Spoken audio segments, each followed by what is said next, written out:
Yo my people, welcome back to another video. I feel like I need to get back on these educational videos. I feel like I kind of got caught up in the whole posting entertaining sort of YouTube shorts just because it was getting me the views, but I do want to be back on my educational stuff, you know. I do want to be known for more educating, still entertaining, but more educated and actually providing real knowledge, real value to help you inside and outside the gym. But today's video topic is going to be reasons you are not progressing in the gym. So without further ado, let's just get right into it. So first up, we got an inconsistent plan. So if you're not consistent, like with anything, if you're not consistent, if you're skipping workouts, missing weeks, missing months, you're just not going to see the results, plain and simple. And if you're changing up the exercises every week, this happens all the time with clients, you know, they get bored. Well, some of them get bored and they're just like, oh, I don't know, I'm doing the same thing. Then you have to manage expectations and adjust things. Doing different things week in, week out, you're just not going to see results, man. Like if you're doing a squat one week, then a hip thrust another week, then you're doing a deadlift the other, you don't have no solid form of tracking an actual lift and seeing if you're progressing. And it kind of can be demotivating too, because you kind of are jumping from exercise to exercise, but you're not actually seeing no real change happening in terms of performance. Two, we got a lacking progressive overload. So real short, just trying to increase the intensity each time. So adding more weight, maybe increasing the reps, increasing the rest time, more frequency, maybe from 3 sets you go to 4 sets. So just some form of progressive overload, especially if you're a beginner. If you're a beginner, you should kind of be progressing week in, week out with ease, to be honest. Number 3, so this is just like, I mean, poor form technique. So many people just, I mean, you can always get better too, right? Like I like recording my workouts too, because I can always look back and be like, oh, okay, like workouts that I posted too, I can always look back and be like, oh, okay, that could be better, or you could always be better. But just in general, as like an umbrella principle, having form and great technique, I mean, that just kind of goes without saying, man. So just make sure, even if you have to record yourself too, like kind of being, I know some of you don't like recording yourself in the gym, but if you can kind of just catch a couple sets to see what you're actually doing, because if you don't have a personal trainer or someone watching you, you kind of, I mean, sometimes, especially when you don't have a mirror, you may lack this kind of awareness to know how you're actually positioned and how you're moving the weight. You may think your elbows are tucked in on the bench press, but maybe they're a bit more flared out than you like to think. And obviously, poor form and poor technique just puts you at a greater risk of getting an injury. So if you're unsure about poor form, ask a personal trainer. Make sure you're actually engaging the muscles you're trying to target and learning the form to engage those target muscles. Number 4, inadequate nutrition. So I would say a big one on this one is not getting your protein in, and just in general meals in. Like a big one, two big things that I would see in clients is not getting enough protein and meal inconsistency. So maybe they miss breakfast, have a little lunch, and then just have a long gap until dinner. Then they just have dinner, which is good, but then they just are so hungry because they just basically missed all those meals. Hunger catches up, they binge, and then it's a kind of vicious cycle where they do the same thing in the morning. They're not hungry in the morning because they've just stuffed themselves with all kinds of rubbish in the night before. So yeah, just those would be the 2 big ones I would say for inadequate nutrition. For you, maybe something else. Maybe not getting enough water, which is actually also a big one too, to throw in there. So that's actually 3. But making sure you get in those meals, at least like 3 meals. If you're doing fasting, whatever. I would say just try to make sure you got as like a, once again, that umbrella kind of principle, just kind of make sure you get a well-balanced meal. So you've got a good amount of carbs, good amount of protein, and some fats in there too. And getting your 5 a day. Number 5, we've got insufficient rest and recovery. So this is kind of in and outside of the gym. So for example, with me, I remember I used to go 6 days gymming in a row, just straight.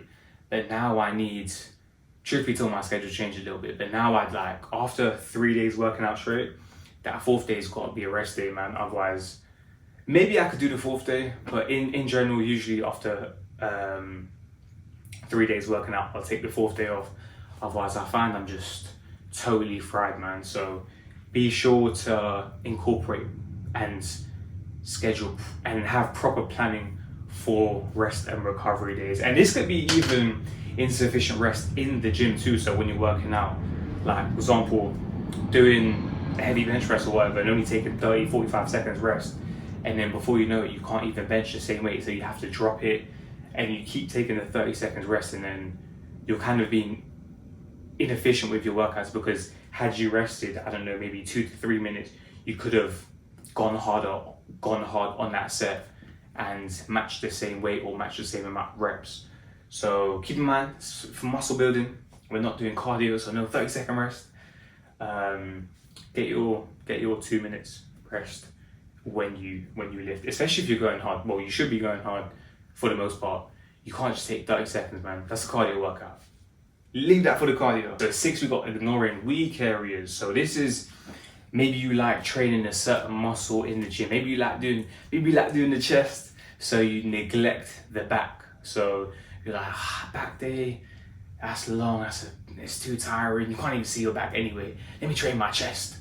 And then, or for you, it could be arms, and you neglect your legs. You know, guys, we're prone to this. But yeah, make sure you're not lacking any areas too. So if you don't like hitting legs, you know you must hit legs.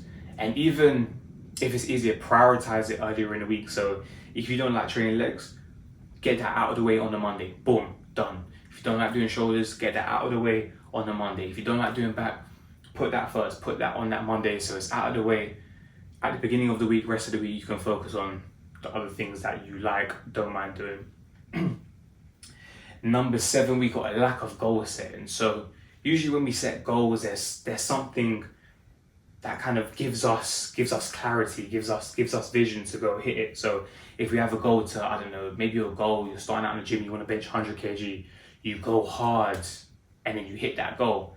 And another little pro tip too, I can't remember why I was reading this, but I think it was an Arnold Schwarzenegger book, or maybe someone just told me. But when you get closer to your goal, set that next goal. So let's say you're trying to bench 100 kg and you get to 95 kg. Set that goal for 110 so you can carry on going with those goals, because otherwise you kind of hit that goal and then you slow down. So you hit that 100 kg, then you kind of like, you have no goal after that, and then it's kind of like, oh, what happens now, sort of thing. So yeah, keep that goal set active, keep having something to look forward to push, to hit, because when you don't have no goals and stuff, it's easy to kind of get sidetracked and have lackluster workouts, because you have no real vision on, or clarity on what you're trying to achieve out of your workouts, out of your workout split, out of just the gym in general. Always set goals, have something to look forward to that's going to push you on, and it's going to avoid you getting sidetracked. But number 8, so this one's a bit easier said than done, but stress, and then we got overtraining. So you got to keep in mind, especially if you're a natural, you're not pumping all these things in your body to recover quicker. So you need to actually take into account overtraining and trying to get proper rest and recovery. So yeah, and then stress, easier said than done. Obviously, you know, if you're a working person, if you've got, I don't know, financial problems, or maybe things going on in your life, so maybe it's kind of unavoidable. But if you can, try to do things to lower your stress. Take time out of your day to go for a walk and just plug in some music and just kind of zone out, or a podcast, or whatever your outlet is for relieving stress. I think everyone should have an outlet for relieving stress, whether that be in going for, I don't know, playing on the piano, or like I said, going for a walk, just being in nature.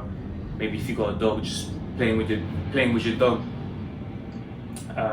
But yeah, obviously I understand it's a bit of a hard one to navigate, but if you can lower that stress, it's going to help you a lot in the gym.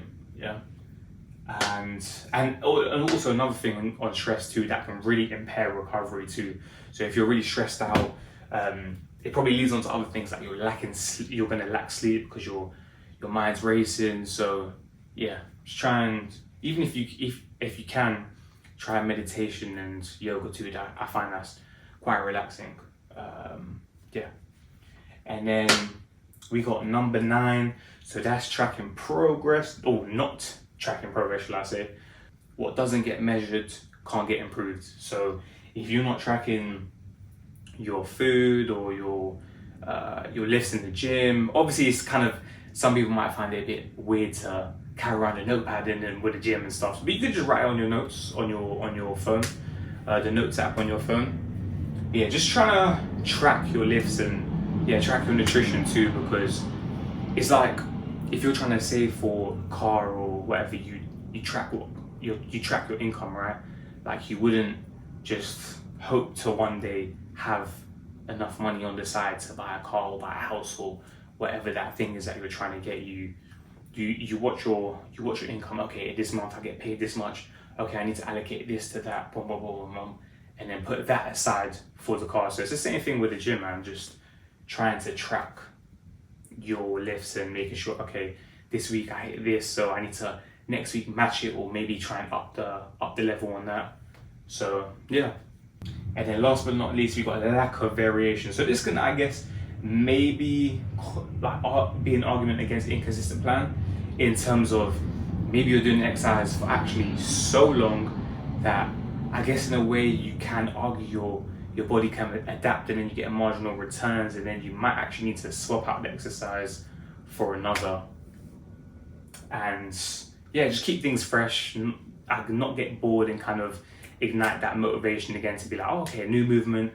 I'm not as good as this deadlift as I am on the squat. Let me hammer out this one, hone in on the form and stuff, and get better at this, and make some more gains, man. That's what it's all about. But yeah, that pretty much wraps it up, man. These are 10 key reasons. I'm sure if you're not making progress in the gym, one of these applies to you. If the shoe fits on any of these points, make adjustments, try your best to improve where you can. Like I said, consult a personal trainer or get some professional help, watch some YouTube videos, and keep making that progress, man.